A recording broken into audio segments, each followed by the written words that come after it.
Yo, yo, yo, what is going on, everybody? Hello, hello. It is so good to see you guys here. Let me go ahead and get some music playing on in the background, shall we?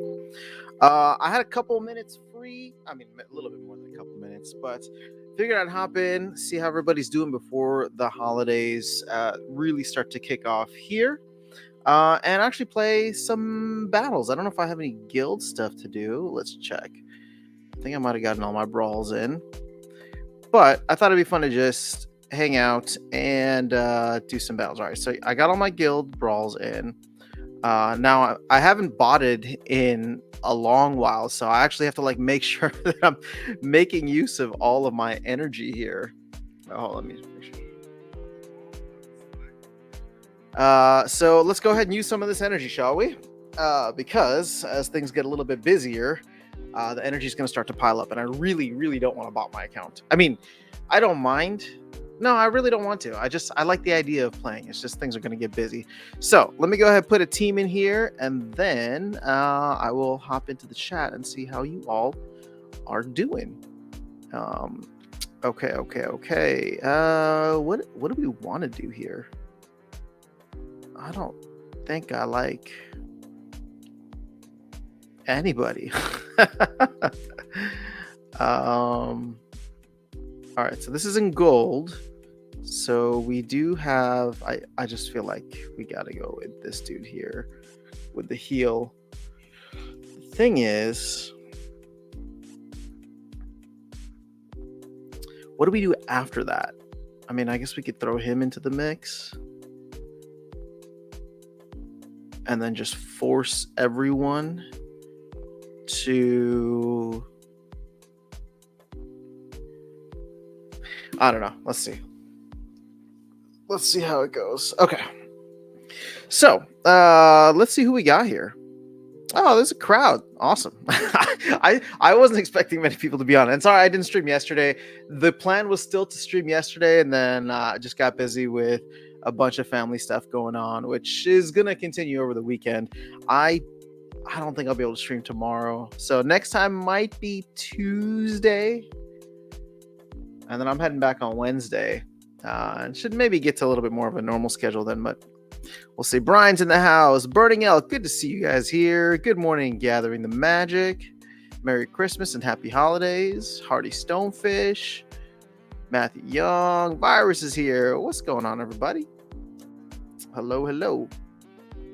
Okay, so herein lies a bit of a problem. See, that Rift Watchers card is actually kind of decent. Okay, he has not stunned me yet. Oh, and he still hasn't stunned me. Okay, interesting. Oh, but he can heal 3 every turn. Wow, not a single stun. I mean, I will take it. Ah, there it is. Knew it would happen sooner or later. Okay, I think we're done now. Oh, hit it when it counted. I hate this game. All right, let's do one more, shall we? Or maybe 3 more. But how's everybody doing over the holiday season-ish? All right, so check this out. I do think we are going to run into some serious issues with gladiators, even in gold, because I'm starting to notice that I am playing them even more now. So just a little FYI. I mean, mainly just core. Oh, see, and I'm not the only one. Look at that. See, Herps went to the same exact thing. I'm assuming our teams are going to look very similar. But see, here's the benefit. He gave me a guaranteed bloodlust. Now, I have to hope that he doesn't get a bloodlust and he actually attacks me or attacks my Korra. Clutch. All right, so my Korra is better than his or theirs.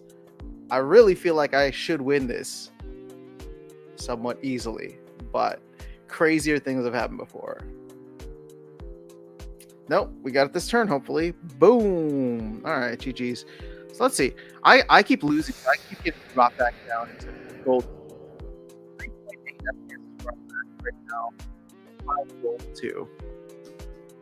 It's not great, but it's not terrible either. SPS is looking nice for Christmas. Brian says, talking about earnings, talking about the earning. Recently, I rent to play in a tier 4 brawl, Wild Diamond for I spent less than 2,000 DEC and you earn 100 SPS.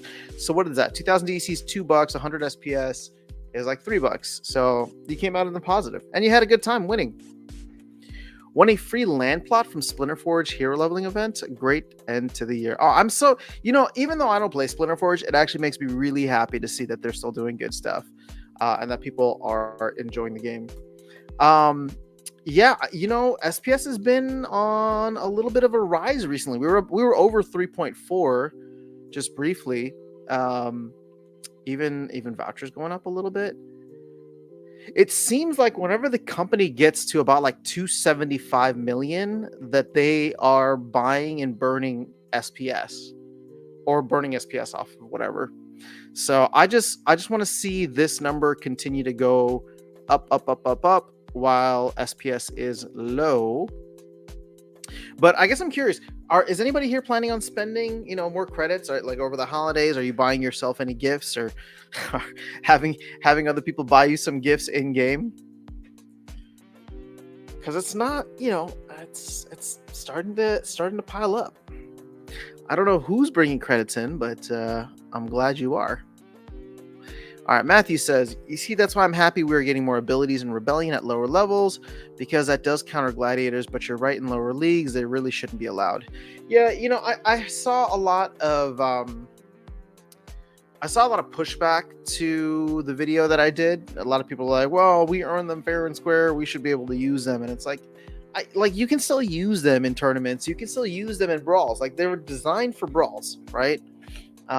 And I don't think that you shouldn't be able to use your soulbound summoners. You absolutely should be able to, but maybe just take out the conscript rule set from bronze, maybe even just bronze 3. I don't know. Maybe, like, it's just for new players coming in, right? Like, you just want to give them a chance to play in a space where they can earn, because I don't think you can earn a novice. So you want to give them a space where they can earn and be competitive from the get-go, right? If they want to move up, and maybe that's a compromise. Maybe it's not all of bronze. Maybe it's just bronze 3. All right. But it's got to be something, in my opinion. Still seeing strong demand for credits. Where are you tracking this? I'm curious. All right. See, Matthew says I'm buying more Rebellion over Christmas. Very cool. Burning Elk spending a decent amount. Yvonne doesn't typically use credits. Why is this not working? There we go. Bought a ton of gold foil legendaries for land. Let's go. So Virus says I'll probably be using credits for some more Rebellion cards and land workers. Very cool. Buy more gold foil epics for land and more plots in 43 if anyone will sell. Yeah, I got to figure out my land game for the future. New Age, what's going on? So the thing is, right now, with all like 1 BCX gold foil legendaries, and they're not even like optimized for my keep, I'm going to want to optimize for my keep in the future, not because of taxes, but because of those research trifoil runes that are going to lead to research is going to be a big thing. So I will need to do a little bit more there and start leveling up. Speaking of which, let's go check the market real quick. I'm curious to see where things are at. Mantaroth at about $37. Very cool. What do I want to see? Okay, let's look at the chaos set in general. And I want to do gold foils. And let's look at legendaries. Now, if we run to the bottom here, what I need are like her, Isa, or Adelaide. Those would all come in clutch.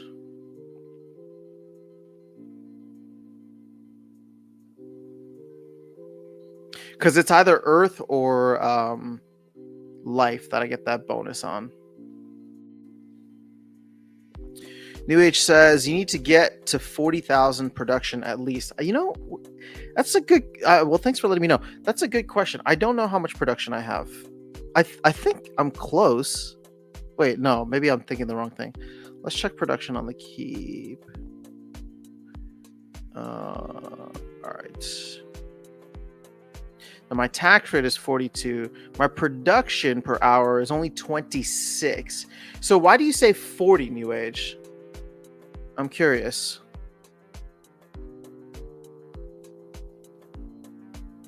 Because I guess I'm not too far away from that, but maybe I wouldn't need like 5 max gold foil legendaries.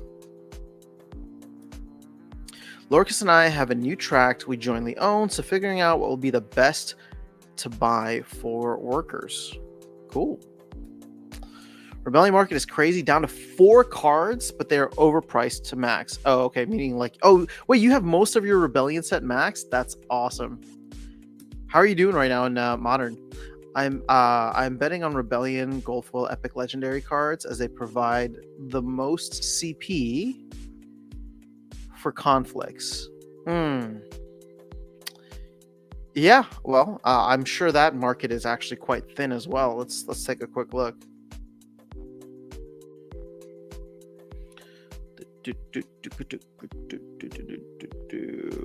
There we go. All right, let's remove promo, I mean. Not that many cards for sale. I mean, yeah. But yeah, these definitely will provide the most CP. Was it 50k maxed for conflicts? Man, I really hope they get conflicts live on the 9th. If it gets delayed further than that, that's going to be sad.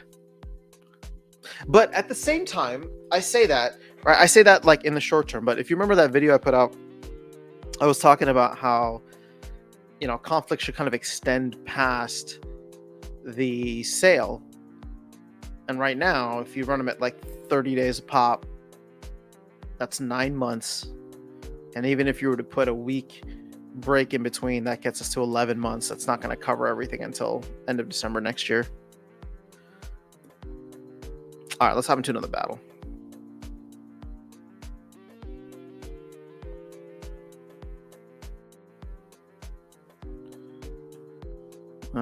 Have I gotten any totem fragments yet?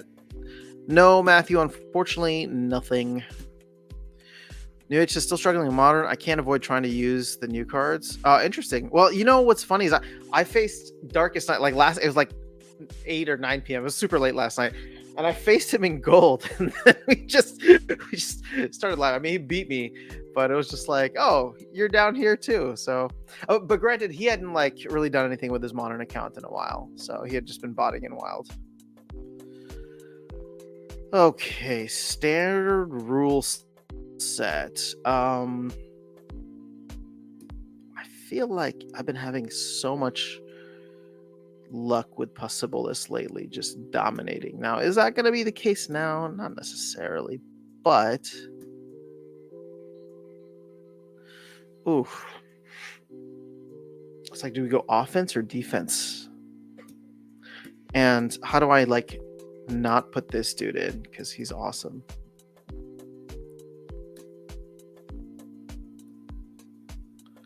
So let's put that there because I have a feeling. Let's just do this. See what happens. Okay. Interesting. They got speed. I wonder if they're going to go with a backline attack. But at least I don't have to worry about the trample too much. I mean, outside of Demon Shark. They got speed on me. They got that extra armor that will be a small problem. I mean, actually, probably a decent sized problem. Okay, but we do, this defense might end up coming in handy because we should get that repaired. And we are, but then, eesh.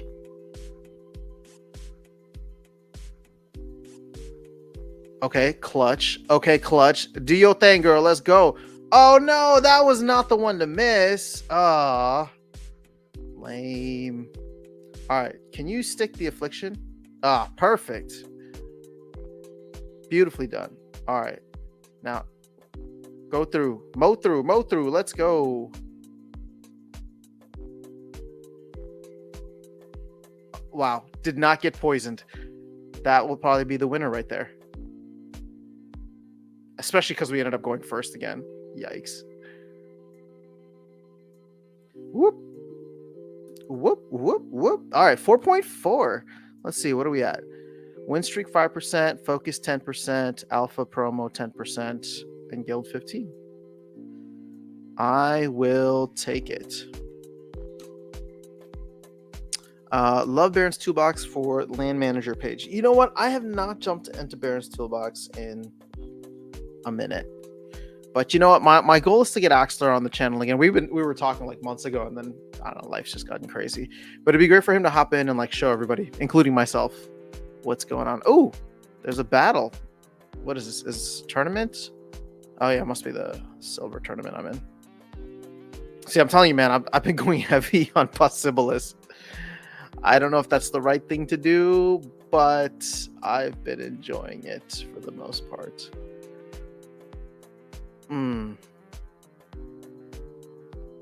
I don't think in silver, I don't think that this is gonna work well in my favor, because they're faster than me. They're so much faster than me. Yep. Oh, well, we got a trample though, and there's a decent chance we get another trample. Hit your shots. Come on. Boom and boom. Oh, lovely. That's exactly what we want to see. That should be game. There's no stun yet, so boom and boom. Oh, miss. Come on. I wanted to have a better game than that.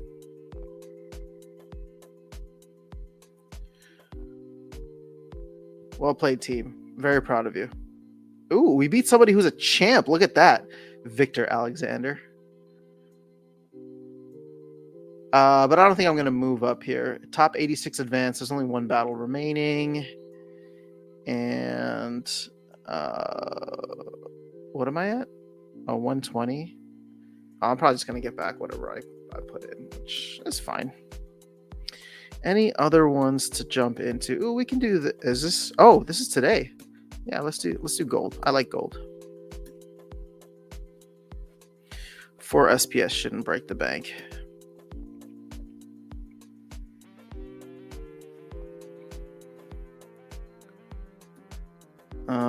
Anything else? Oh, Modern League of Champions? That could be interesting. Virus keeps winning those, right? Virus, have you won one yet?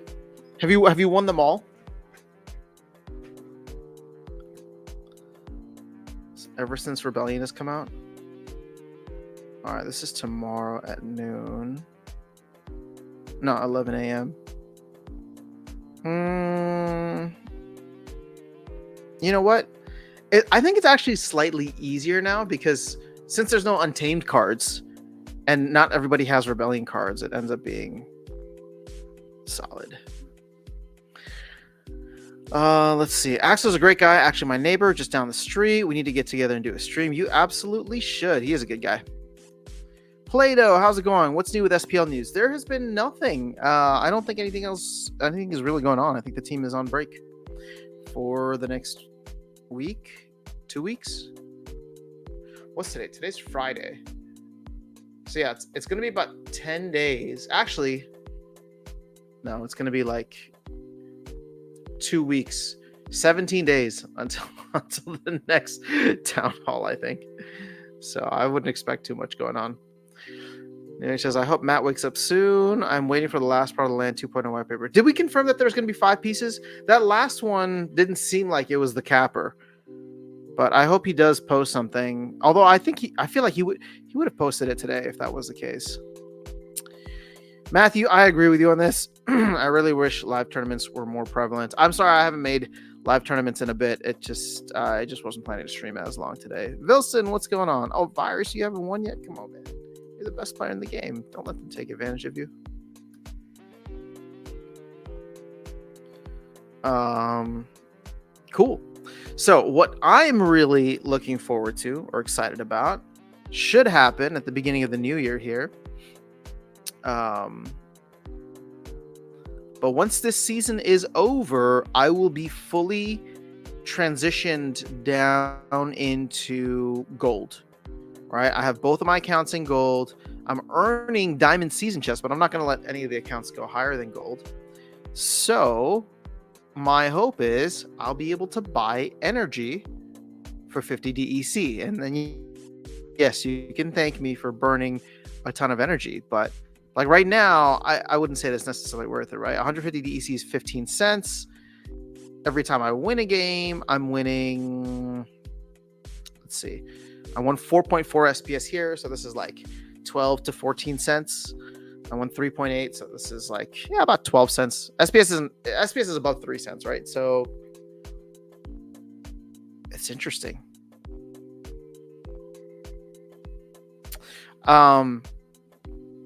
So I don't know if anybody else is really like doing this right now, but I'll be able to like essentially hopefully come away in the green. Now, here's the good thing about this, right? Because like even if I am just breaking even, burning SPS for energy, burning SPS for DEC, and then burning that DEC for energy, I end up with more reward chests, which is exactly what we want from that, right? So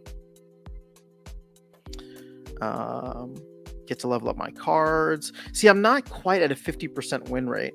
We're not in the second half of the season though, so hopefully I'll go on a little bit of a run. But what am I, 84 out of one? I mean, I'm close to 50, but I keep losing, keep going on these losing streaks. All right, let's do one more because the next one isn't for next energy doesn't come in for another 30 minutes.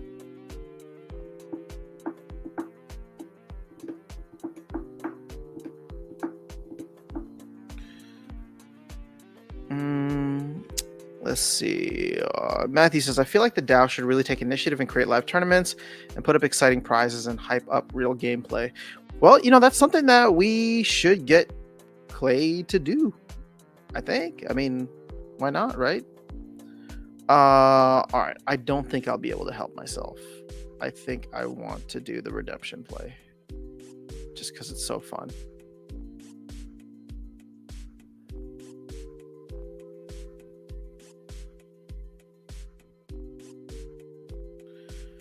So, what's going to suck about this, though, is I have a feeling, Kelly is going to be very popular.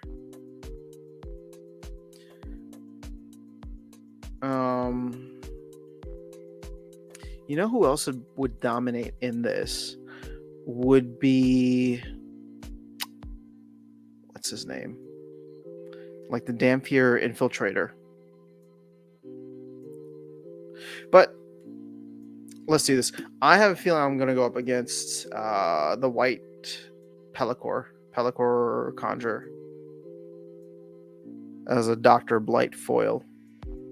There it is. Called it. Oh, smart move with the Martyr. Oh, that's going to be interesting. Double Martyr. Oh, I did not even get a chance. Oh, that's not cool. See, I think they played this well. I got seduced with the Martyr. Or not the Martyr, with Redemption. But I'm pretty sure I lost this. Yeah, didn't even stick the poison. My only hope is to get a bunch of misses here, but I cannot imagine that happening. I also need to stick the poison next turn. No miss. All right. Can we get a miss? Nope. Their Dr. Blight is perfect. That sucks.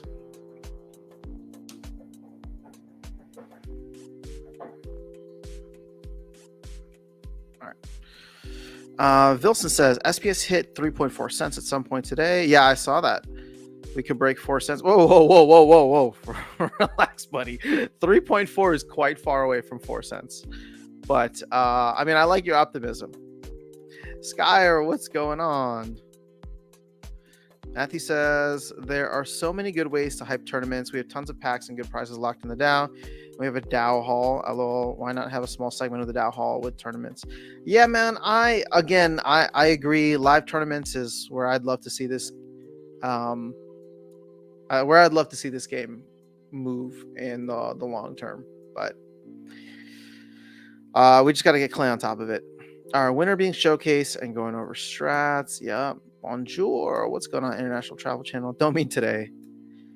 Yeah, look, it's we could have some interesting times ahead here. Let's see. We're right below 3.4 cents. We're going the wrong way now.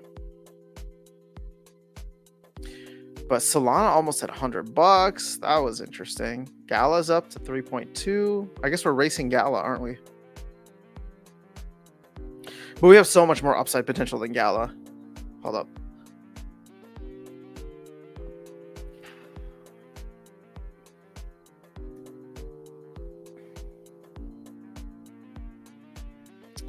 Categories.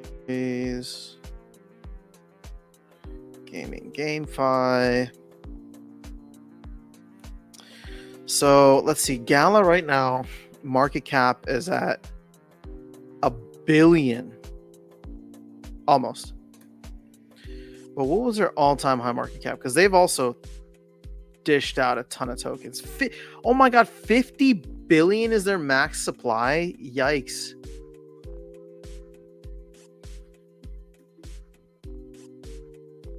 All right, let's look at max market cap. All-time high market cap was 5.4 billion. Do they have market cap? Oh, they don't have all-time high market cap. 5.4 billion. So what's interesting about that is don't have a back button.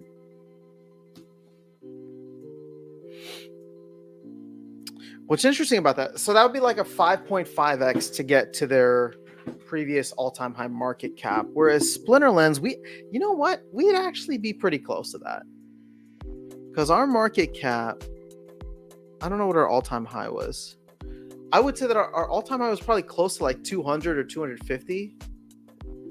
The thing is, I don't think CoinGecko is going to have good data.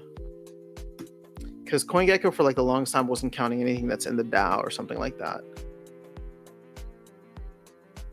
But you can see here, we're pretty much at 40 million right now. So to get back up to 200 million, we would potentially do a 5x as well. Maybe a 6x if we go up to like 250. Interesting.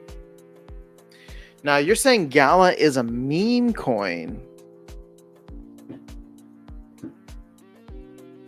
Also, the soul pumping hurt a bit my meme coins. Oh man, Solana. It's funny, man. I was following all like the narrative around Solana but like when it was at $15. And not that I was ever gonna like buy in, but it's just like, what if I had?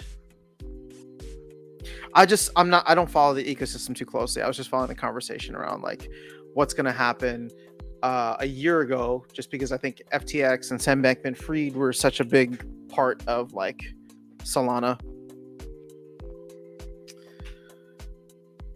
Yeah, see, we're like slowly and steadily burning, $1 million or so every week or however much it is.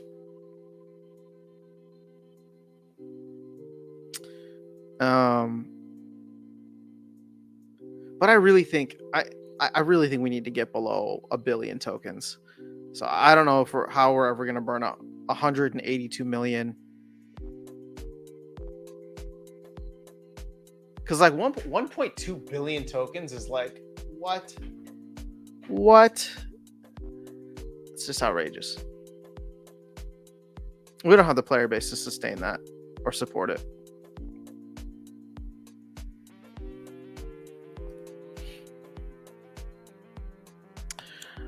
Jason says Sol Dot seem to be moving a lot harder than most of the top 20. I mean, hey, that's what happens, right? The further out on the risk curve you go, the higher the gains. So, I think we're all a little hopeful here that SPS is literally at the edge of the map and that it's going to do some crazy gains. AVAX as well. I mean, what's interesting is these are all L1s, right? So the L1s are moving now. Hopefully that means we will get into crazy alts later. Oh. I don't know, I'm sleepy. I got a good amount of sleep last night. All right, so only 132,000 Rift Watchers packs unopened. Yeah, that's a lot. I sold like 10 soul at $25 for assets for land. What can you do? Hey man, it happens to the best of us. See, I'm trying to figure out like what would be a catalyst to drive new players into the game right now or within the first 3 months of the year. The only thing, in my opinion, is going to be SPS shooting to the moon. But, the team has a bunch of like new player experience features that they want to add in and then start to do some marketing.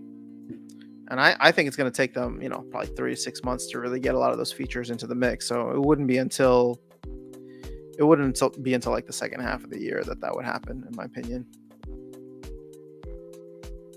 So onboarding is great. The ecosystem is easy for normies to get in. You know what? As somebody that, I have a Solana wallet. I got it to play STEPN, and you're right. It's easy. It's cheap. It's not difficult. It's good for gaming. So is AVAX. So is Polygon, right?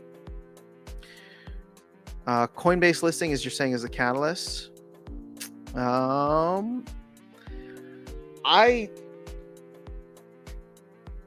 don't think we're getting Coinbase. I mean, even what's his name said it. Claybourne, right? Coinbase is not really going to happen. Binance could, but Coinbase won't. Now, what'll be great though, you're absolutely right. If we can somehow get a Coinbase listing, that would be phenomenal. Because especially for folks here in the US or wherever people use Coinbase, just being able to have that easy on-ramp and off-ramp will be fantastic. What's a little disappointing is like, I thought crypto.com was bigger than it actually is. All right, hold on. Walking Keys is... all right, I'll call him after this. If we paid them, they would, bro. Bonk got on Coinbase. Is Bonk really on Coinbase? That's hilarious. But I have no idea. All right. SPS price, better tutorial systems, actual earnings potential, tournaments, and quite a few other thoughts I've had.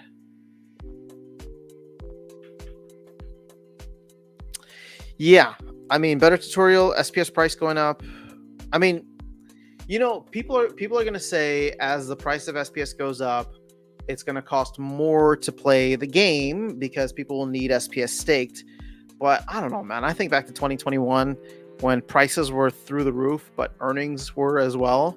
And people didn't care. Like, they still got into it. They were still buying cards at stupidly high prices. So... New Age brings up a good point here, which I will agree with, saying, I do not think I've ever seen a Coinbase listing from a BSC native token, so very unlikely. Yeah, most of the major US exchanges, Crypto.com aside, do not want to touch the Binance Smart Chain or BNB Chain, whatever it's called now. Because I know Gemini doesn't want to. I don't know if... I wonder if FTX did when it was there. Coinbase, especially with like the fact that they're a public company and all like the regulations and things like that, I'd be shocked if they did. Now, here's the thing. So it's a BSC based token, but I'm wondering if they would list the Ethereum version of it. And I know ETH gas fees are stupidly high, but maybe You know what? I wonder if it will be worthwhile for the team to bridge SPS to base, which is the L2. I mean, there wouldn't be much liquidity on there, and it would literally just be for transferring in and out. But it could be interesting, right? I mean, I'm doing a lot more with base now through Parallel, and I got to say the gas fees being cheaper is significant. So I'm just trying to see if Splinterlands should be trying to not copy, but take some of the ideas from some of the other games that are trying to get in line with Coinbase. So Matthew says, I feel like as far as referrals go, the DAO could do an incentivized referral system when you onboard new players that are verified. A unique user, you and the player get a bonus incentive. I mean, how would that work? And I mean, I would need to see more details. It's not a bad idea, but at the same time, I feel like that's something that the team should be focused on. I like the idea of the DAO offering, SPS delegations, maybe even, I mean, the DAO is, well, it wasn't the DAO, but it was somebody partnered with like Nifty,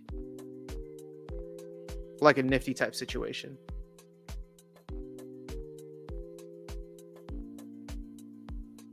Yeah, I don't know. When they get these whole like set rentals in, I don't know how easy that's going to be, but what we could do is open up the packs that the DAO is holding, create a bunch of bronze decks, like Rebellion bronze decks, and have them be what's used for like the set rentals, right? Because, I mean, let's say you want to do like a one-click set rental. Sure, you go out and you get the best price, but what if there's like cards that aren't available? Like as it is, even with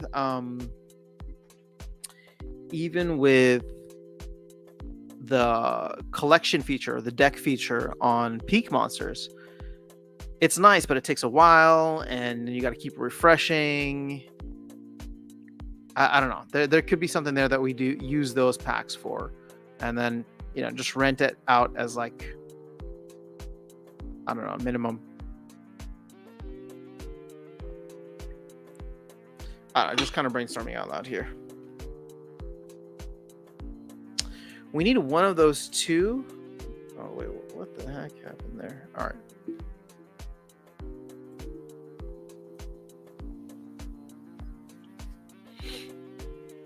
Why is this so... All right, cool. We need one of those two, though any other sex is not gonna do, yeah. Once FOMO starts, people will buy anything. Yeah, but you got to make the on-ramps easy for folks. Like right now, it's too difficult to buy SPS for your average Joe. And this is why I'm hoping that the proposal for crypto.com at least stays on.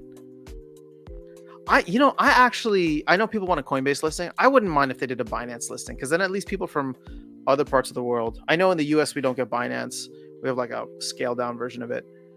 But at least in other parts of the world, they would be able to onboard relatively easy and have an off ramp, right? So,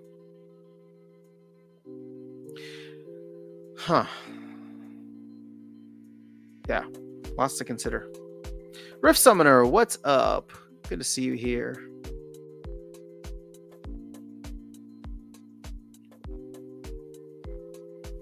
In fact, you know what? Just because we're on the topic, I would be curious to see where is the most volume happening right now.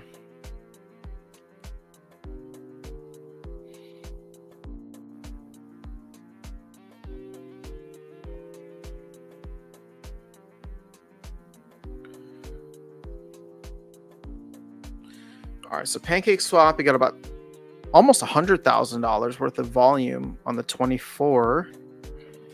Gate.io has about 30,000 between the two pairs. See, crypto.com is like $2,000. That's like, there's like nothing happening there. But I wonder if crypto.com would end up being like an off ramp for many people that wanted to convert back to fiat.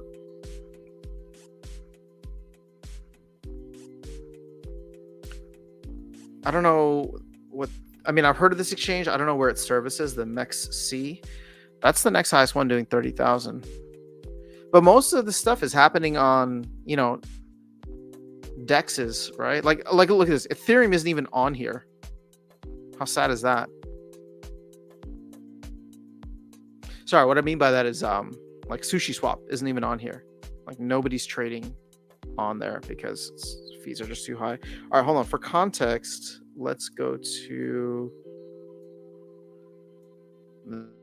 this for a second, and we have about $24,000 worth of volume on Hive Engine, so that's not terrible. I mean, it's actually, even though Hive Engine is like technically a centralized exchange, it's the closest that we have to like a decentralized exchange. It's like a 1.5. But we're doing about 24,000 there, which is like 1/4 of PancakeSwap. So it's not terrible. All right, Matthew says, also, other things I thought of was copying the phone gotcha games where everyone has the deals. When you sign up for $10, you get $20 in value of cards or token. Yeah, but where would that value come from? Is that going to be like the DAO subsidizing it? Because I think you're going to get a lot of people who are not fans of that.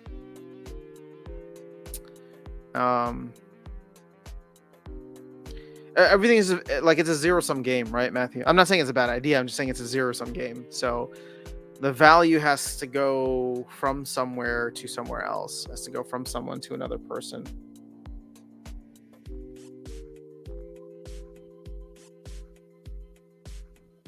I wonder how big crypto.com will end up being next bull run. If they can onboard a lot more users, especially because, if we can keep SPS listed there.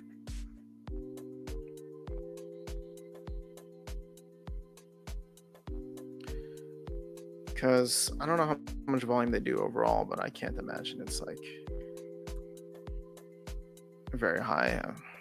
Actually, the thing is, I don't know. Let's check exchanges. All right, so you got Binance, Coinbase.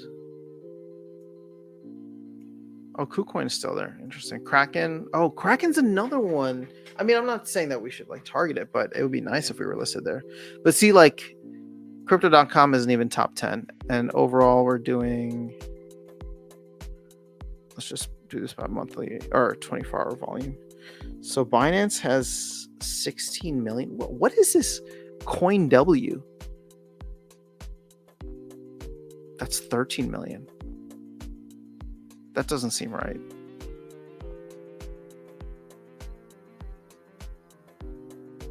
Yeah, something seems off here. So actually, hold on. Let's just go by number. I don't know what these are ordered in, or if it just lists them by ranked by trust score.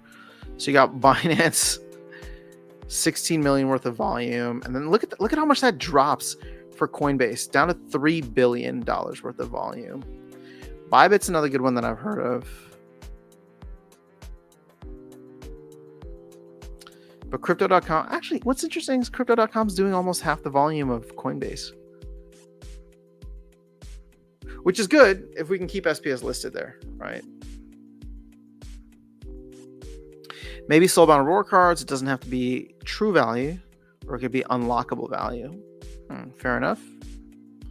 I have tons of ideas that are potentially stupid, but I've spent a lot of time thinking of how do we get new people into the game. We have too many people who try it and leave. The question that we should be asking ourselves is, why did we stay? Like, when did we join? What were the circumstances? Why did we stay? How do you replicate the circumstances? How do you replicate the environment? And then how do you like improve on that? All difficult things.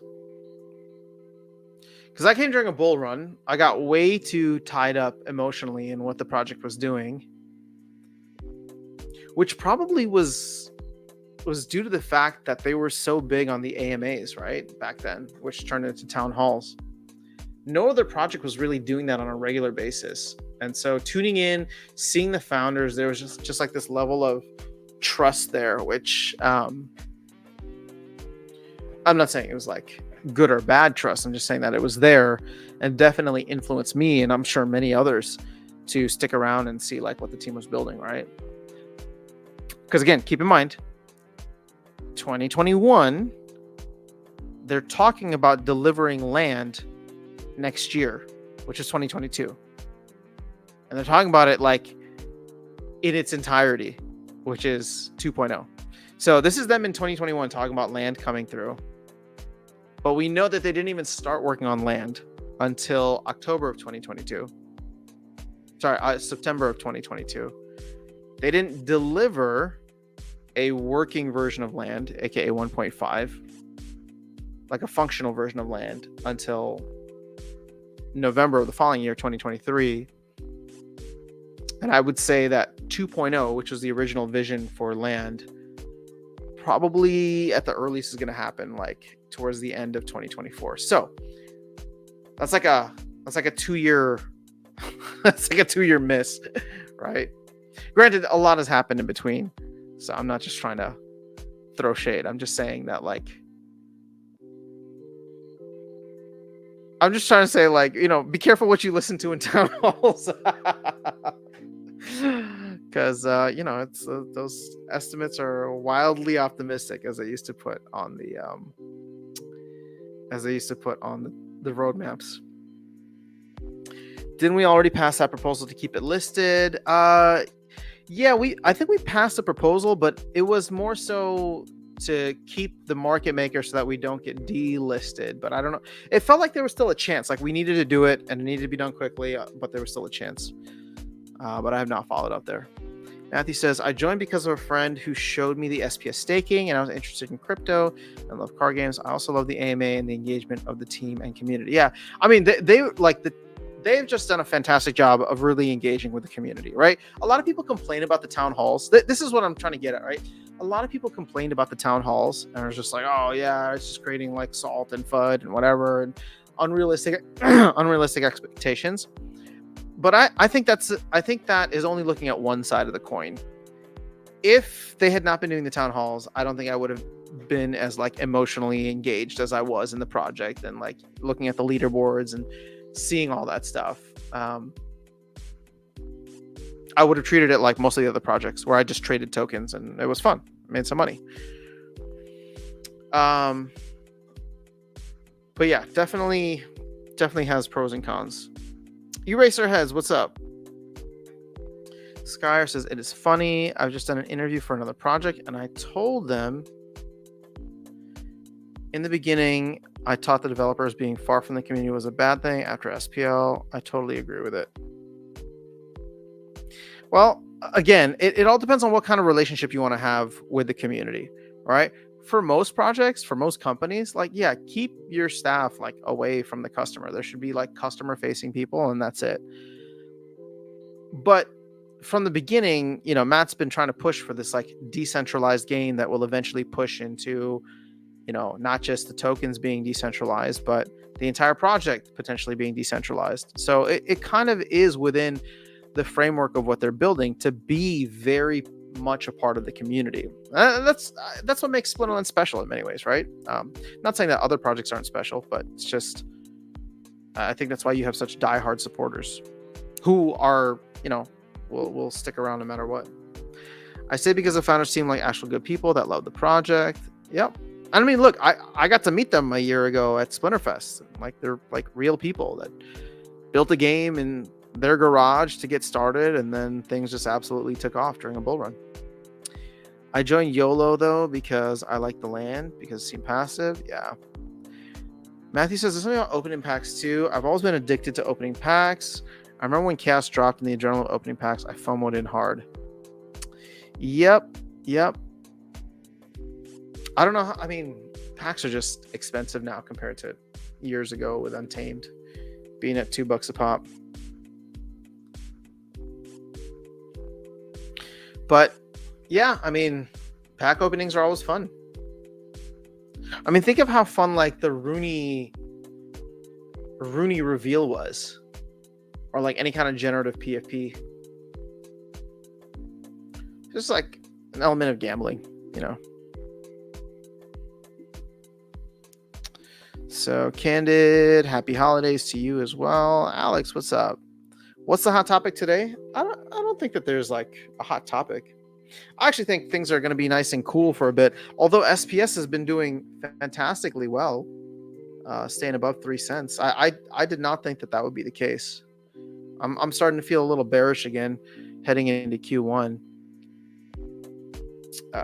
But not like in a we're going to go down forever. But I'm waiting for like the cool off to happen. I'm waiting for the cool off and the boredom to happen.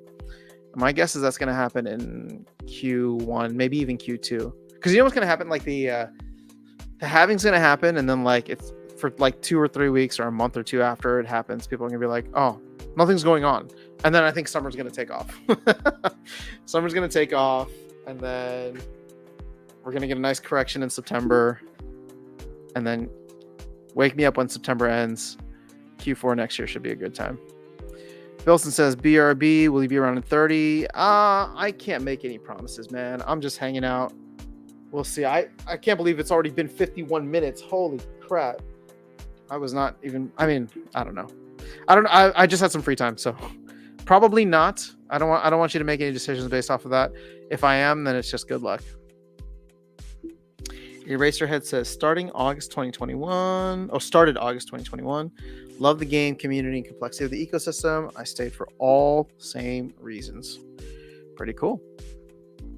I mean, here's the thing, right? Like, Splinterlands was very much ahead of the game. They had rentals, they had delegations, they had all the pieces in place to really compete with something like an Axie Infinity, right? Where Axie was doing the, scholarship model, and we had a bunch of scholars here. I even had scholars running on my secondary accounts for a bit. And then we got hit with the bear market. And then, what's that Warren Buffett saying, right? When the tide goes out, you see who's swimming with their pants down or something like that. So once the tide went out, we saw just how messed up the economy was, how much the SPS airdrop had kind of screwed things over. And yeah, it was an interesting couple of years following that. It's been 2 years, really, since it was November of 2021. I think they changed or they pivoted, right? Started raising interest rates in 2022.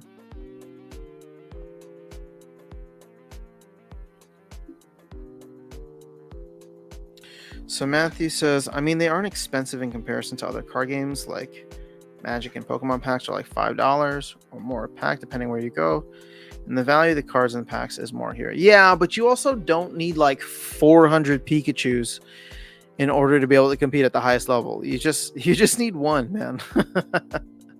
So I would say that relative to other card games, Splinterlands, relative to other TCGs, it's definitely expensive. And I'll be honest, like some of the more annoying things that I'm running into, and maybe it's just recent battles, is like the RNG factor is getting to me. It's not just back to basics. I'm talking about like actual RNG in the game. Like there was one where it was like I had 5-speed difference and blind, right? I was blinding them.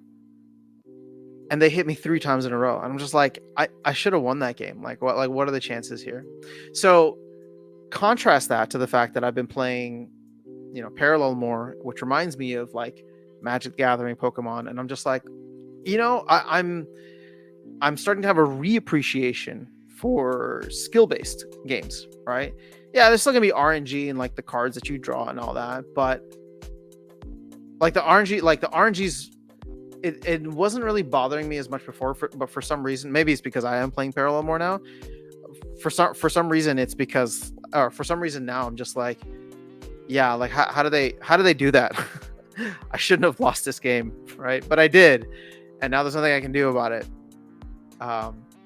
So I don't know, just being honest with you guys, it's been a little irritating. Yeah, but the amount of salt is not good for the project. I think that for SPL, the project would be further ahead if they did not have Agrod and Matt doing Town Hall.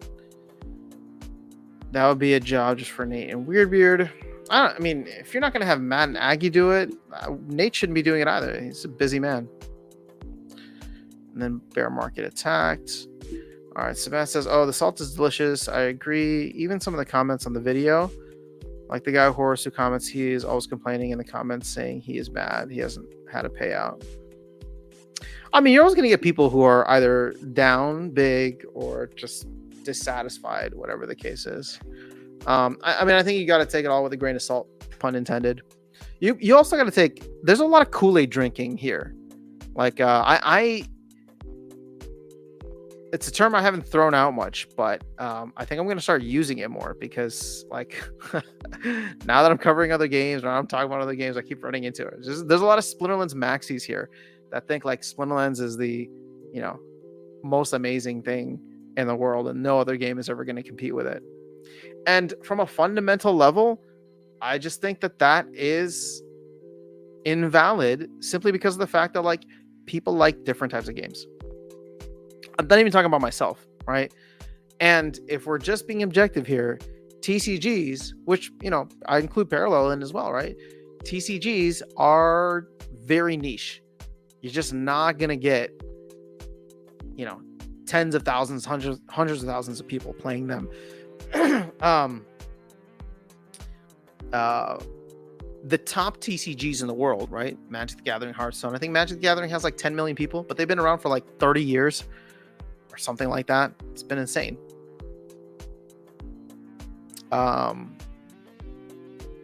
So is it possible for Splinterlands to build up that player base? Yeah, but not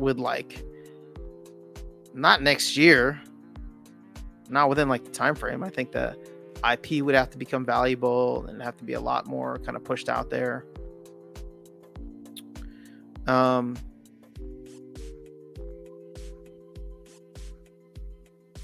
So yeah.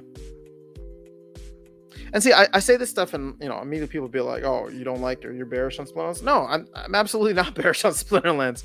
It's still the primary like content driver for me. It's what I still think about, but, there's a lot of other interesting things happening there. You know, what's funny is like, what got me into Parallel?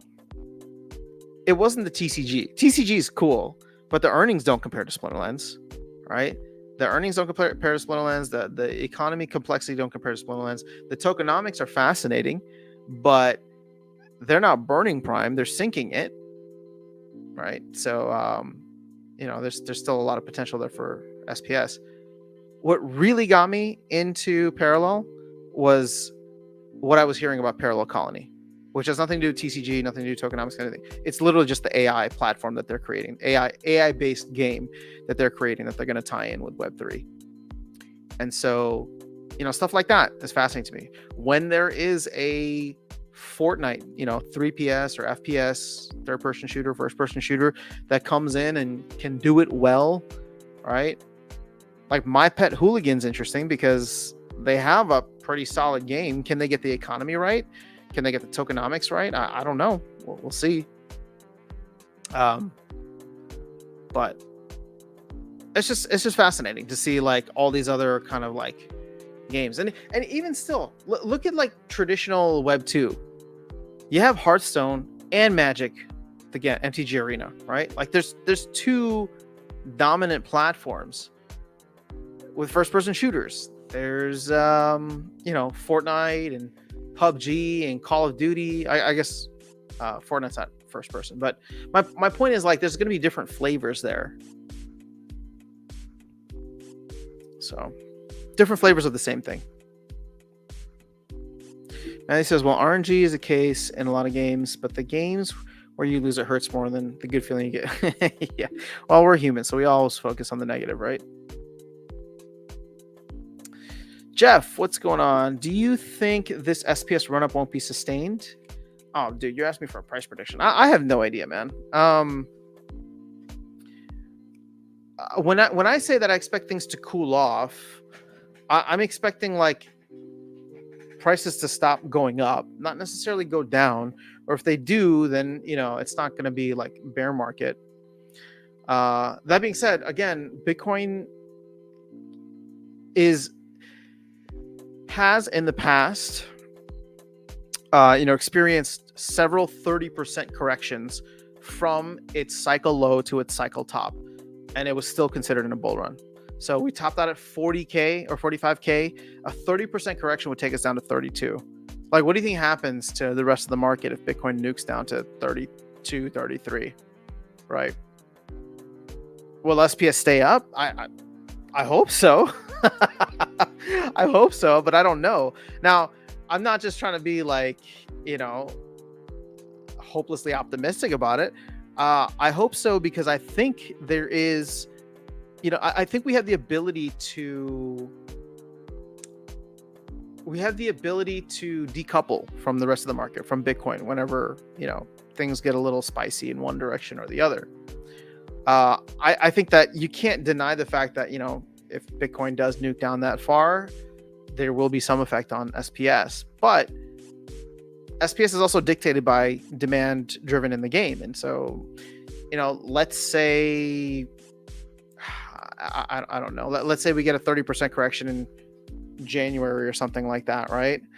It's hard now because there's nothing really on the horizon for Splinterlands. But like, no, let's do this. Actually, let's do this. Let's say we get a nuke down for Bitcoin, not even to 32K, maybe like 35K or something like that, which is still significant from where we're at now, but not 30%.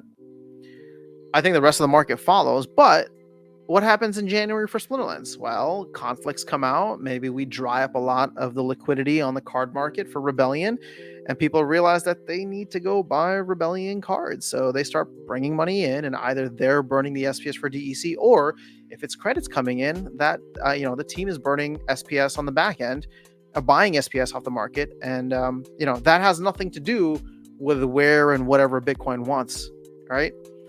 So we would have that ability to either sustain, hold, maybe not drop as much, or potentially even run up if all of a sudden everything in the market is red, but you got this god green candle from SPS and everybody's just like, yo, what's this game? I want to check it out. It's Bitcoin recession proof, right? Bitcoin dump proof, which obviously it's not, but people sell themselves lies all the time. Noda, Merry Christmas, man. Happy holidays to you and your family. I hope you are doing well, my friend. So Matthew says, MTG is god-awful compared to 2 years ago. Not to sound like a boomer, but card value in MTG has eroded because of overprinting and making a crap ton of alternate cards. I have a lot of gripes with MTG. You know what's funny is the same thing's going to happen here, Matthew. Same thing's going to happen here. People are already complaining about it. And this is why, like, I don't know what you mean by alternate cards, but like, this is what I mean when I say, like, I'm not a fan of cards as an investment class, just because it's infinitely inflationary and I don't need every single card to be competitive. In fact, what's outside of like a few meta cards that really change the game, talking about like a Lamacron, or which isn't even like at the top anymore, but like a Kitty. Here's an example. Okay, I'm just gonna show you something. Let's pretend that the market didn't just absolutely collapse on itself. For the market didn't collapse on itself for Chaos, right? What was the hottest set in Chaos? What was that? Like early on, what was like the best thing in the world in Chaos Legion? Everything else was just meh compared to it. Well, I'm so glad you asked. I will tell you. It was Kelia and this freaking melee team. Okay? Now, going all the way back to the launch of Chaos, before Rift Watchers, before anything else, you had Demon Shark, Flying Squid, and Deep Lurker. I called them the trifecta, the trinity of the water team. They were so unstoppable in many of the rule sets, right? Many of the games. So imagine again, I'm not. Let's talk about like forget about the fact that they're all overprinted, but let's say at that time everybody's just like, oh my gosh, like this is crazy, like you gotta have this team, you gotta have them leveled up. And let's say the prices of Demon Shark, Deep Lurker, and Flying Squid all went to the moon, right? Because it's just like, man, there's not enough cards, you just need to have these cards. Well, here's how the strategy changed within 2 years from the launch, right? Within 2 years, actually, I'm going to say even within a year and a half, right? When did Possibilis come out? Sometime like late last year or early this year. Possibilis comes out, all right?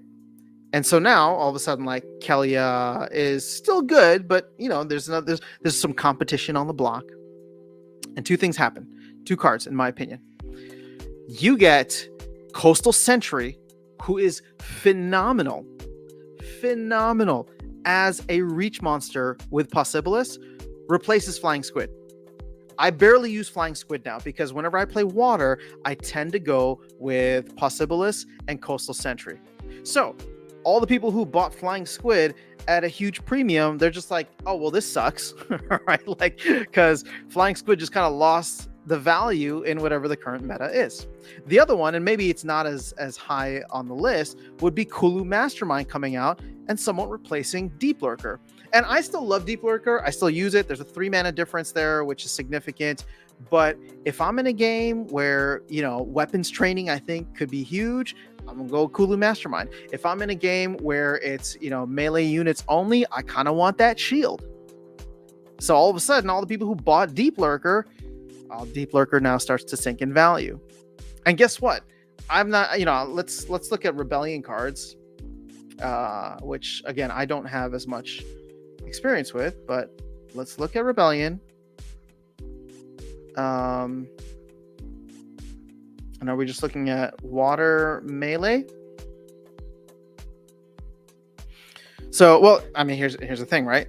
There's only 3 water melee units. That's insane. All right, so 3 water melee, but let me also include neutral. Oh, okay. Here we go. Mantaroth comes out, and I know Mantaroth is a promo card, but I'm getting my butt handed to me by this guy many times in Possibilis rule sets, or paired with Possibilis. So again, yet another example of somebody coming in and it's just like, well, maybe you don't even need Coastal Sentry now. Maybe you don't even need what's his name, Demon Shark. And I love Demon Shark, right? But Mantaroth is a phenomenal tank to throw in, and I get beaten by him regularly in Possibilis versus Possibilis rule sets. So again, this is what I'm trying to get at here. You're gonna love a card. You're gonna love a certain card. Even Mantaroth right now, people are gonna love Mantaroth and be like, "Oh man, this is a must-have card. You're gonna need it." But guess what? The next set's gonna come out, whatever the mini set is, and it's probably gonna introduce another tank or something that either won't be a perfect replacement, but people will just make do.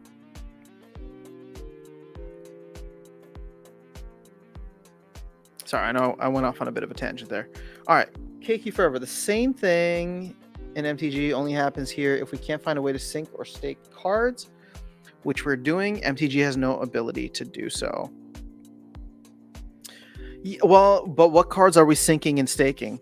Keiki Forever. We're syncing and staking the cards that nobody wants.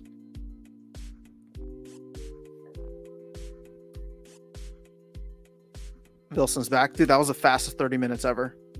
You too, man. I love the cautious optimism for the future. Yeah, it should be a good time. Happy holidays, Blake. Good to see you here. They have so many alt art cards where they reprint the cards into Oblivion, and you're right. It's inevitable in a way, but SPL doesn't need to reprint sets like MTG does. Yeah, I agree with that. I mean, I think beta hopefully is like a one-off thing. But yeah, I wouldn't want them to reprint anything. I would actually be a little worried if they did, like, because I think I even heard Aggie mention this once. Don't quote me on this because I'm not trying to spread FUD, but I remember like somebody asked him if they would ever reprint cards, and he was like, no. But maybe on like a 10-year anniversary or 20-year anniversary, which again, understandable, but also kind of devalues the cards, right? So KQ, don't discount the fact that merely leveling up cards takes cards out of circulation. Our card liquidity is way tighter than something like MTG. Well, that's true. But also, I think a lot of people buy cards in here to speculate on, right? Like that's just what it is. Like when I was playing Magic the Gathering, I wasn't buying and opening packs. I didn't have the ability to rent them out. Like a lot of people treat cards as investments here. And again, I'm not saying that that's a bad thing. I'm saying I don't like it, and I'm giving you the reason why I don't like it. Right? So, but that doesn't mean a lot of other people haven't made a ton of money doing this, either in the short term or in the long term. So yeah, I'm not disagreeing with you on that. That is why I'm here. SPL is Magic MTG 2.0. KQ says, yes, there'll always be new cards, and yes, people will make do, but yes, we also find ways to take them out of circulation, like in land. But again, how many people put Kitty on land? I would love to see one Kitty on land somewhere. I would love to see a Jotun on land somewhere. Somebody please show me where there's a Kitty and a Jotun on land. I didn't know how long it would take. Wanted to take a shower after training and do some random things. That's all good, man. Still pondering if I should sell my cards before the pump. Catch a wave. Well, what do you sell your cards for? What, SPS? Land didn't take out Kitty. It took out all of Alpha. Well, why didn't it take out Kitty though?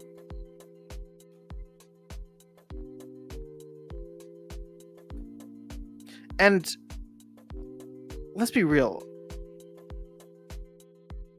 Is the power level of Alpha actually that good?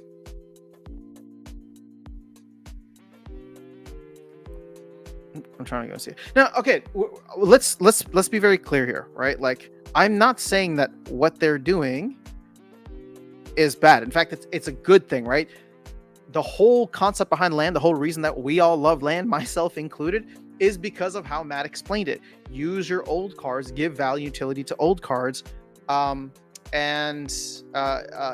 help to create the new cards in the future. I think that's awesome. That's why I own land. That's why I bought some, even at the top of the market. I think I paid like $500 a pop for my land plots. You're right. Kitty doesn't offer enough PP. Need a bigger PP, Kitty. Some SPS maybe, a few other things maybe out of SPL. Fair enough. Don't you think the conflicts are bringing more investment aspect to cards? How so? I mean, maybe short term. Again, wait, hold on. If you're saying like, is it bringing like, are there ways to invest in cards? There absolutely are. Right? That's the whole reason Splex exists. That is literally the whole reason Splex exists. For everybody who's like playing Golem Overlord right now or whatever, just remember that Splex came about because people wanted to rent out their cards and have it be completely automated. And Splex was doing a fantastic job of it like a year and a half ago. But, so what did that end up doing? Well, people were just looking at the APRs for renting out cards. They were cracking chaos packs for cards that they didn't need. But they were just investing in for the long term and throwing them on the marketplace because the bots were still eating them up at the time. Well, Q-in, bot ban, modern format, all these different things, right? Starter cards or low card penalties, reserve pools for each league. And the rental market disappears, like collapses. Like it's gone, right? And everybody's sitting on extra cards now. Extra cards that they didn't need. Extra inventory. I'm sure that led to a lot of saltiness. Notice says, if we can make it to a 10-year anniversary reprint, whatever cards you want, I think everyone will be happy. Here will be happy. If we make it that long. That sounds a little bearish, Noda. But you know what? To your point, we've had two rounds of layoffs in a year or in a 12-month period. So touche. If we make it to 10 years, I think 10 years, everybody will be happy.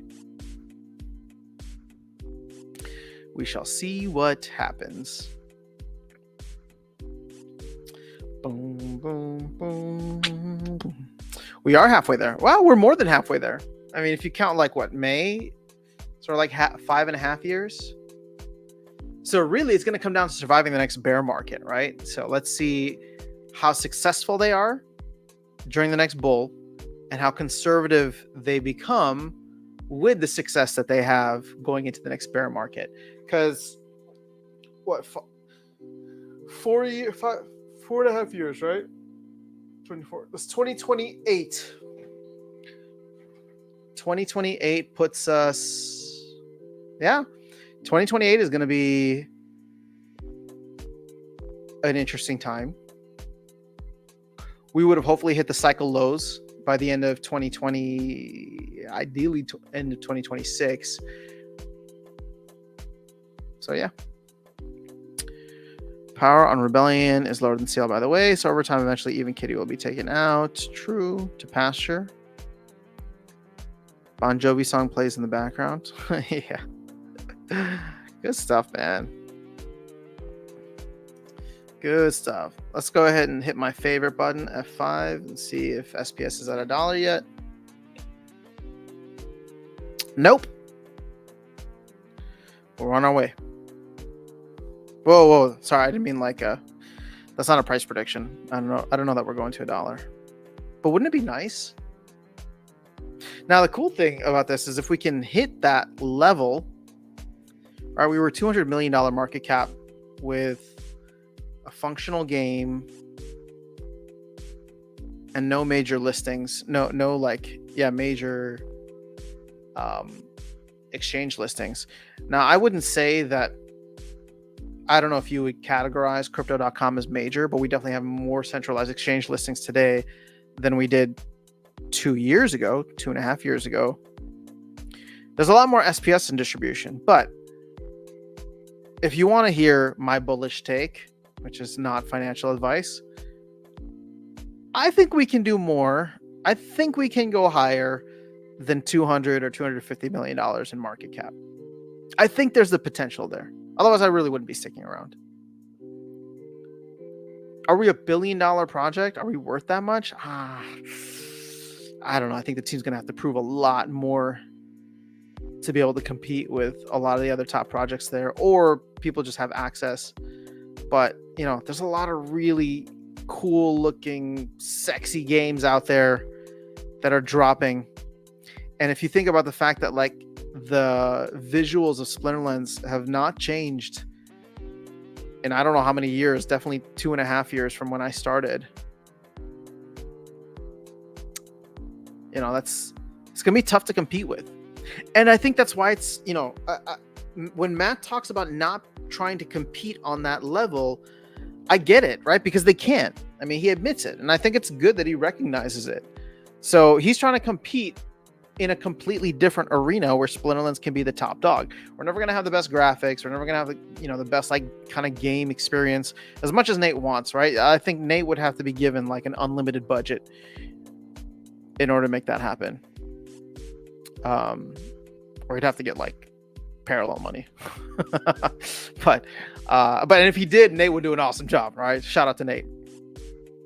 But we're not there. So Matt is very much focused on creating, a very strong, like, I don't even know what, DeFi based game.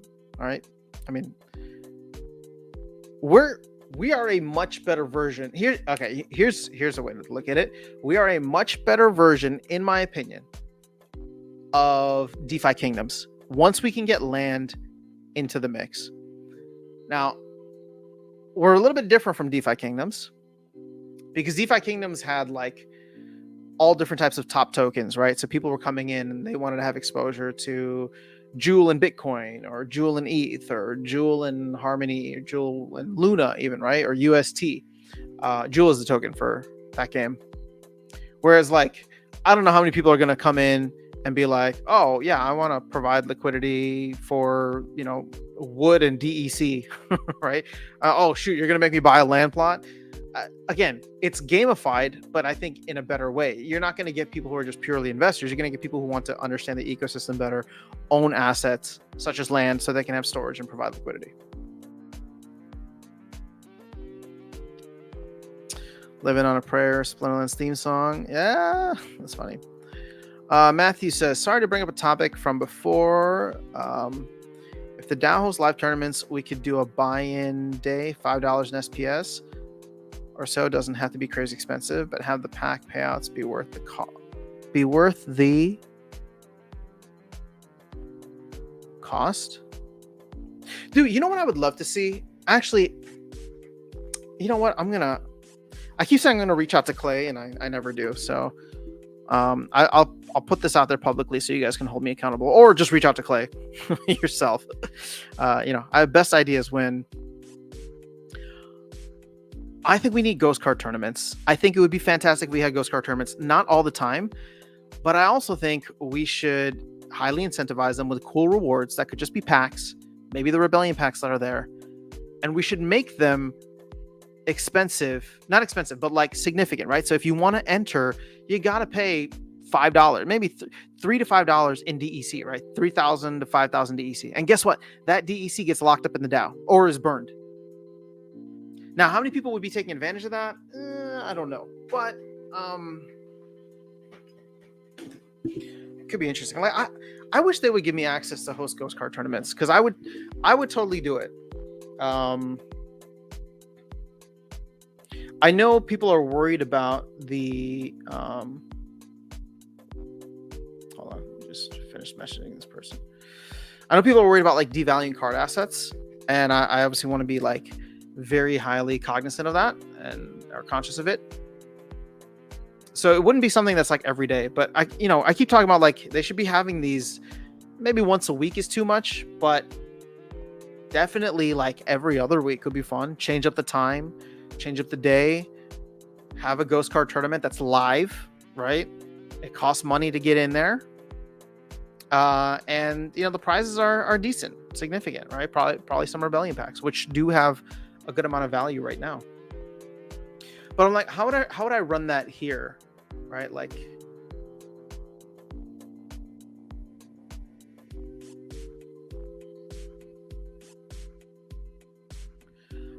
again, I'm trying to figure out how to make tournaments like sustainable while also having the prize pool be significant.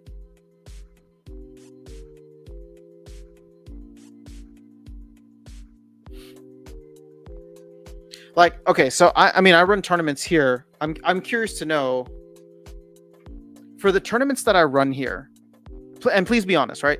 For the tournaments that I run here, what is the most that you would pay? And the reason I'm trying to, what I'm trying to get at here is because now I don't, because I'm not being charged for the tournament creation fee. Like, how could we run tournaments here that burn DEC constantly? So before you answer, the idea running through my head right now is like, okay, you charge X amount of DEC, right, to play or to participate. You make it so that the prizes are significantly higher, right? You do it in a way where it's just like, okay, it's not going to pay out everybody, right? And if you play, you know that there's a chance that you're not going to earn anything back. But what if it's like you do, I don't even know, like 1,000 or 500 DEC or something like that. But then you take however many people entered in, you burn half the prize money or send it to the DAO, and then the other half is paid out in rewards to the top 3 or 4 people. So again, it depends on how much, how many people end up entering. But all I'm trying to say is, like, when you create a loop like this, and the value in it is not financially driven, but like it's fun, people want to participate, and they're, they don't mind paying X amount of DEC. It may not even need to be much. Like, maybe I should just be doing this regularly. In fact, like, I'm starting to think and brainstorm live on stream right now. I'm just like, maybe I should just be setting up like tournaments all the time, and it's just like half of the DEC gets burned, the other half gets paid out to, the winner or top 2 winners, whatever it is. And if you just give people an opportunity to play all different times, maybe it doesn't need to be expensive. Like maybe like a couple hundred DEC is it. Would people participate? I don't know. Would they get bored? I don't know. Noda. All right, so dollars would solve all my short-term money problems for a while. Nice. All right, so Vlogging says, considering the SPS inflation, is it realistic it can ever reach $1? I mean, anything's possible. Is it realistic? See, I don't want to sit here and give people false hope, right? Like, do I hope that it goes to $1? Yeah, obviously. Do I want it to go to $1? Do I think that there's a chance? Yeah, I do think that there's a chance. I don't know how to put a percentage on that. But keep in mind, you take a look right here. We're at 1.2 billion, right? Almost 1.2 billion SPS. This is why I want us to burn a lot more SPS. But, let's say we stick around like the 1.2 billion SPS. To go to $1, that would give us a market cap of $1.2 billion. And that is higher than Axie, Gala, a lot of the other games. So, but it's not higher than where a lot of those other games were during the last bull run. So if everything is rising together and valuations are getting stupidly high across the board, is $1.2 billion in market cap a possibility? Oh, 100%. Yeah, sorry, it's 100%. There is a possibility it could get up there, especially if Splinterlands can continue to deliver. This is why I remain big on what's that game called? That's not even a game yet. Soulkeep. Just because I'm like, all right, that could be like a new game on the platform that brings in a bunch of people that are casual, but need and want SPS and come to join the ecosystem.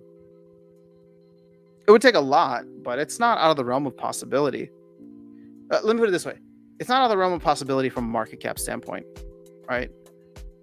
And the thing is, the more SPS we burn, the less there are in supply. Well, all of a sudden that market cap starts to look more and more and more realistic. Like, I don't know if this is a $1 billion project. In fact, it definitely does not seem like a $1 billion project. But let's be real. Was Axie worth, or was Gala worth $5 billion in 2021? No, it wasn't, but it hit it, right? I don't know what Axie, I think Axie hit like 17 billion. Hold on. Let me make sure that I'm remembering this correctly and not just spouting random. AXS. Yeah. Hold up. Max and market cap. No, it wasn't 17. It was 12, maybe 11. Yeah, like was Axie worth $10 billion back in 2021? 10 to 11 billion? No, absolutely not.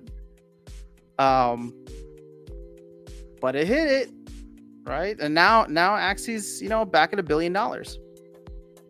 So okay, so this is the crazy thing, right? Let's get a little bullish here. I don't know what's happening in Axie, so I'm speaking from ignorance. But for people who do know what's happening in Axie, when you compare Axie to Splinterlands, are they comparable? Are there things happening in the Splinterlands ecosystem that should put it or could put it on par with Axie? Because guess what? If you think that's the case, and it's just a matter of people actually discovering Splinterlands, well, we could get up to $1 billion market cap just like that, just to be on par with Axie at this point in the bull run cycle.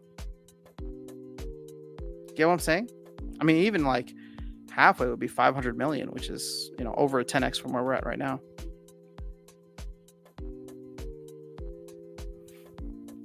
The other project that I was saying some minutes ago doesn't have a functional game, functional economics, the community is smaller than ours, also 3 billion, token at 50 cents. Well, okay, but you need to talk about circulating supply. 3 billion is the max, but circulating supply is the key there. Sorry, my comments are too long. I use continue to say, okay, gotcha. I wish they would let you host them too. That would be amazing.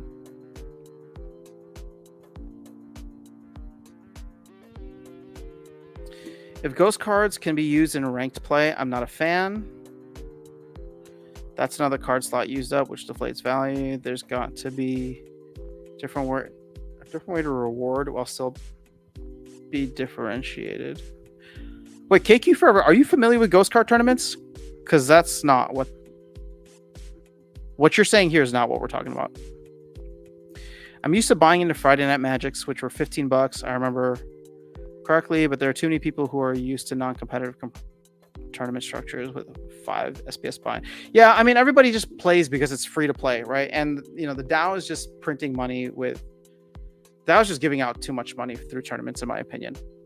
Like, tournaments should be reserved for elite competition. If you want to be a casual player and just play ranked, cool, you can do that, and you can make money. Awesome. Show me another game that's doing that as effectively as Splinterlands. But if you want to make money through tournaments, like, you got to be good at the game. Right, and you shouldn't just be rewarded for coming in 128th place. Like, what the hell is that? If you're number 128, right, or 127, whatever it is, you earn money in the game for talk about participation trophies. Jeez. To make tournaments relevant, use your own idea. The Rift Watchers would be Rebellion packs. You can't get them for playing anywhere else. Yeah.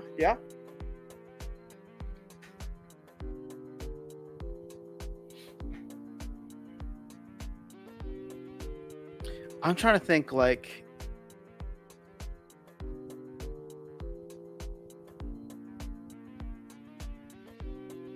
how much DEC does it cost to buy a Rebellion pack? One Rebellion pack probably costs what? Well, probably close to 4,000 DEC, right? Buying it off the secondary market, DEC at Peg. How much would you have to charge, and how many people would play for the chance to win one Rebellion pack? You know what I mean? Like, the tournament rewards are just not sustainable unless you're printing money out of thin air, which is 100% what the DAO is doing.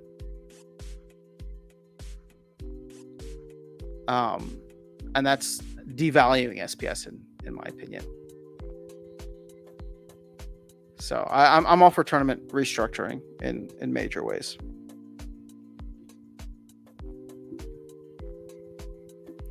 All right, so Eraserheads, love the idea. It would be also nice if it's DAO sponsored on a weekly basis. That would be, yeah. What's up, Ryan? 100% $1.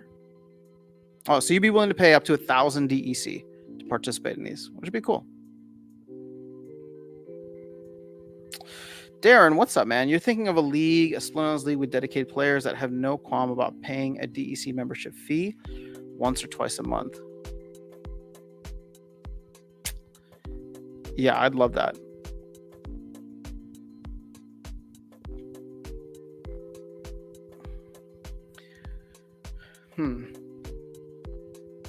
I got my brain running. What was DeFi Kingdom market cap? Because that wasn't even a game. That's a good question. I don't know what DeFi Kingdom's market cap was. It was the Jewel token. But, I mean, this thing ran really hot for a minute, right?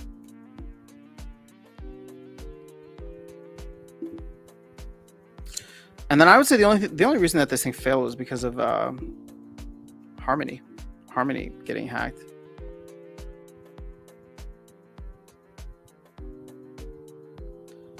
$1.3 billion ish is where it topped out at.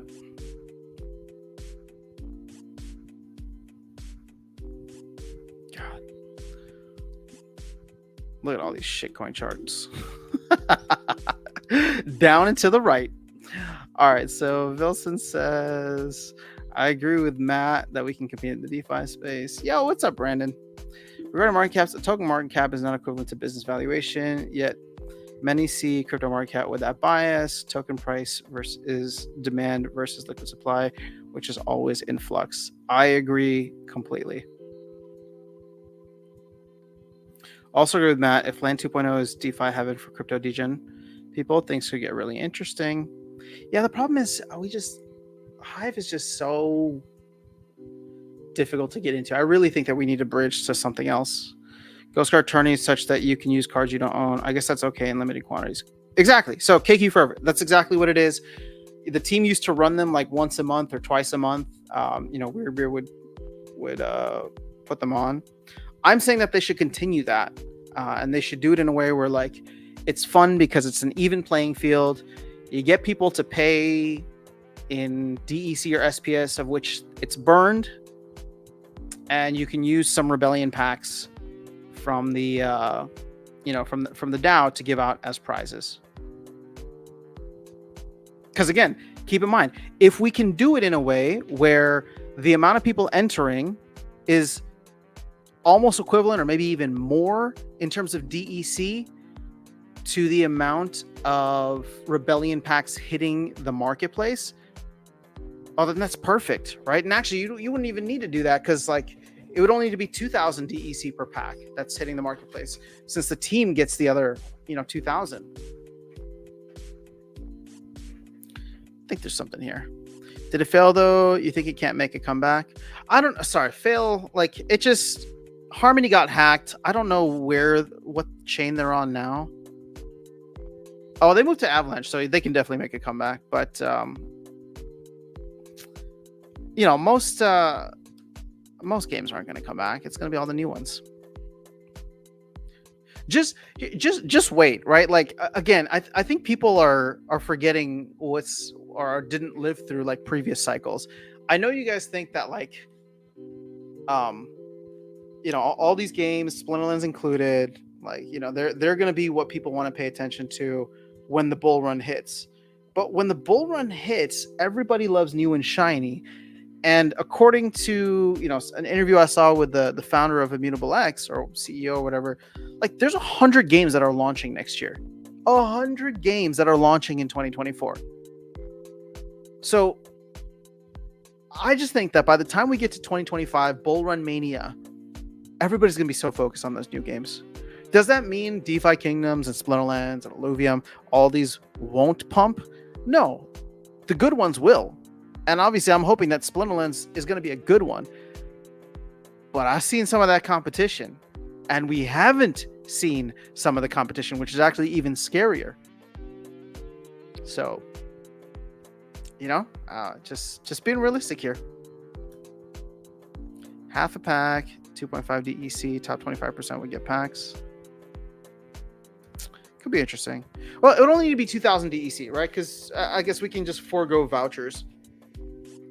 Because it's just 4,000 DEC to buy them from the store. 1,000 DEC isn't enough unless we have 100 people and we pay out top 3. That's it. If you compare it to MTG tournaments, there are hundreds who join and only top 8 get paid. Got to stop paying everyone. I agree. I would love a Solana bridge, Wilson. I really would love a Solana bridge, especially since Solana is super hot right now. I know that's not... it's going to take up resources from the team, or maybe just Matt, but I think if they bridge to Solana, we could start interfacing with that community a ton more. And I wouldn't even be against, just because, and you know this better than I do, Wilson, I wouldn't even be against them trying to launch some kind of Rooney 2.0 next year on Solana. And it doesn't need to be anything crazy. It doesn't need it's not Rooney, right? Don't give it like benefits on land and all this stuff, but it could just be another cool card, or like partner up with a project on Solana and bring those cards in game, right? I mean, that community is really, really strong. I'm very impressed with the Solana community. Again, I don't hold Solana, right? Like I've probably held at maximum, like, I don't know, 1, maybe not even 1, because it was just enough to like move funds around for like Steppen, right? Get things, buy a sneaker and all that. But I have a lot of respect for the Solana community kind of making their way out of, the depth of this bear market, which is kind of crazy. Hold up, guys. I just had some packages delivered here, and with the holidays, it's a little crazy. I want to make sure I don't get robbed. 1 second. Be right back.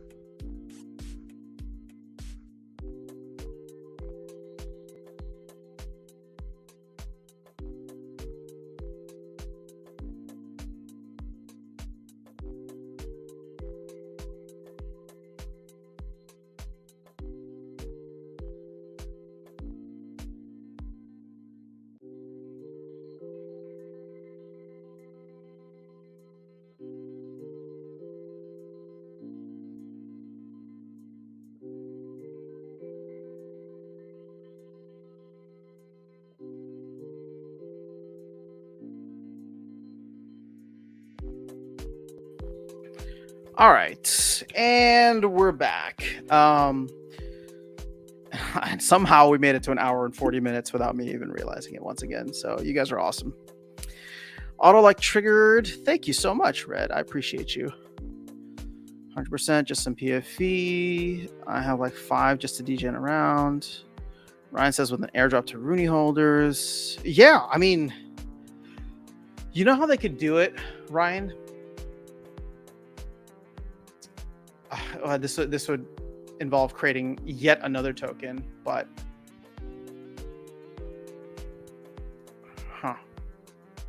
yeah, if they did something where there was like early access to Rooney holders, but you could sell that access if you didn't want it, that could be interesting.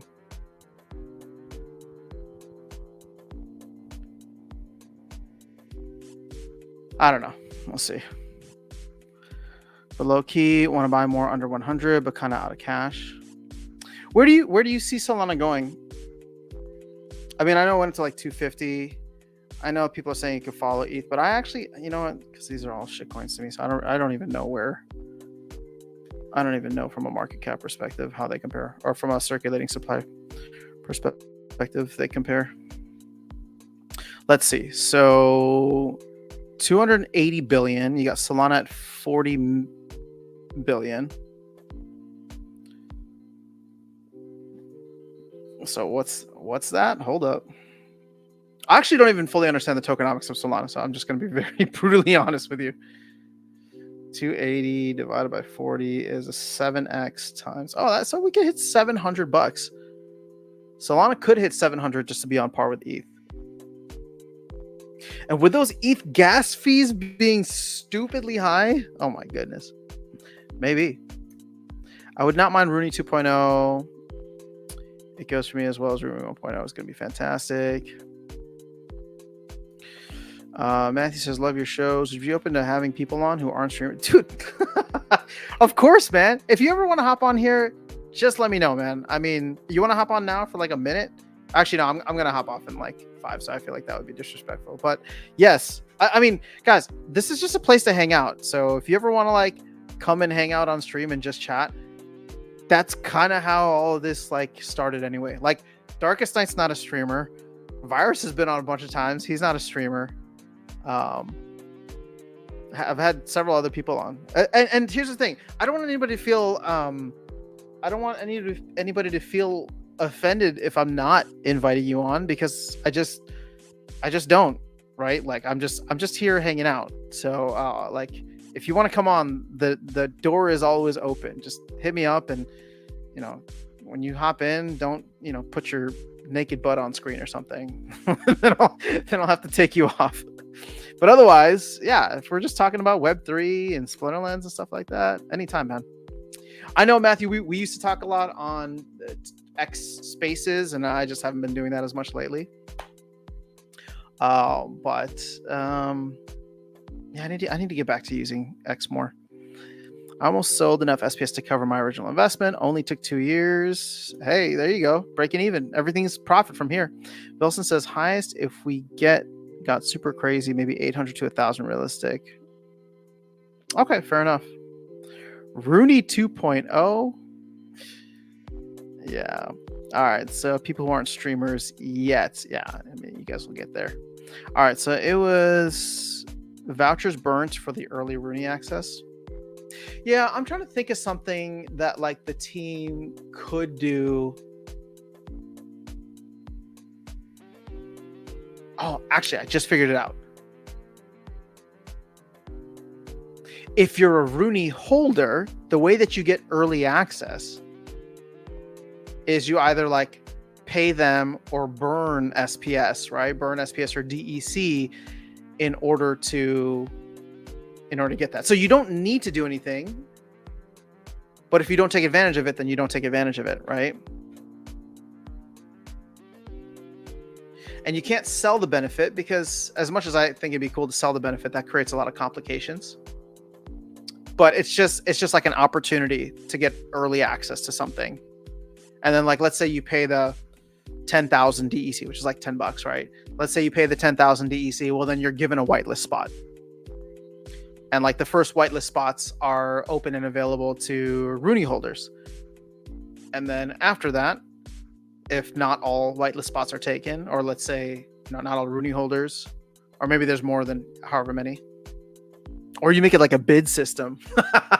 make it like a bid system. Everybody just blind bids how much DEC they want for their whitelist spot, and then all of it just gets burned. All right, we're getting a little crazy. All right, so I missed the luck I had with Rooney 1.0. Have you seen Rooney 650? It is the 4th rarest and the most rare that Yaba doesn't own. Pretty proud of that bad boy. Nice, man.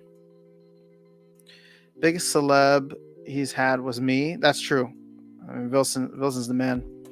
I'm at work right now, so I couldn't just on stream, but on Sundays or weekends, I'd love to hop on. Dude, yeah, anytime, man. You're always here in the chat and gotten to know you, so absolutely. Happy with my one Rooney. I never stream whether it's Tuesday, Thursday, or Sunday morning. I would not mind going off online during a stream. Yeah, man. I'm just hanging out here. So I'm either usually at home or obviously I'm in my parents' kitchen right now here for the holidays and enjoying some good family time. But other than that, it's usually just hanging out. As I still got 1,000 vouchers. You've been around a while. Thanks, Matthew. All right, so give an in-game access token to those who stake their Rooney into the game. Rooney holders can pay for access token to be able to sell the token. The token can be used for early access, whatever. Yeah, man. I mean, there's a lot of different ways to do it. I'm good with it. Yeah, I've been around since a couple months before CL. Nice. All right, cool, guys. Well, as always, this was super fun. I don't know what my schedule is like tomorrow, but I won't be able to stream Sunday. I won't be able to stream Monday. Those are the holidays. I probably won't be able to stream tomorrow as much as I want to, just because it's the weekend and I want to make up for Sunday. So if I do, I do. If I don't, then hopefully I'll see you guys on the 26th or 27th after the holidays are completed. I hope you guys enjoy the upcoming holiday season. And I look forward to chatting with you guys and hopefully have some fun stuff to talk about in the very near future here. But yeah, best of luck. Enjoy the time. Good food, good company. Or just by yourself eating garbage. I don't care. Whatever floats your boat. Have an amazing rest of your day, night, whatever time it is. Have an amazing weekend, an amazing holiday if I don't chat with you before then. But that's all I got. Peace.